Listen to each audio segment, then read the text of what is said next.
भारत के एक राज्य की कहानी जिसमें चिड़िया के सेब की कहानी है ये। चिड़िया रानी और उसका एक छोटी बच्ची थी और एक राजा था, चिड़िया का राजा, जो उसको क्या कहा जाता था, उसको कबूतर का राजा कहा जाता था। और एक और था भिखमंगा, भिखारी साला, हरामखोर, काला कलवा, जो बहुत ही घमंडी और पापी था।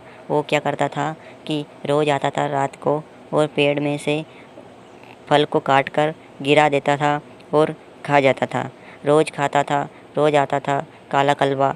और चिड़िया रानी बहुत ही परेशान और उसकी बच्चियाँ बहुत परेशान होने लगी कि काला कलवा रात को आता है और अपने फल को काट कर नीचे गिरा जाता है और नुकसान कर देता है और अपना घर खर्चा कैसे चलेगा। और कबूतर राजा कहता है कि तुम्हारे फल को कौन काट रहा है?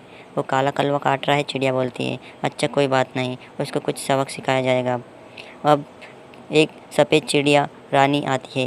वो कहती है, काले कलवे, तुम इस चिड़िया रानी के तुम फल क्यों काट के फेंक देते हो रोज़, और तुमको खाना भी नहीं है और उसका नुकसान क्यों करते हो?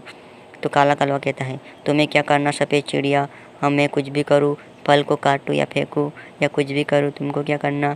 सफ़ेद चिड़िया कहती है, मुझे क्या करना, मुझे क्यों नहीं करना, ये मेरी बहन की बच्ची है, इसको मैं पाल रही हूँ और मैं नहीं बोलूँगी तो कौन बोलेगा? अच्छा, मुझे कोई मतलब नहीं, काला कलवा कहता है। काला कलवा और चिड़िया दोनों घर चले जाते हैं।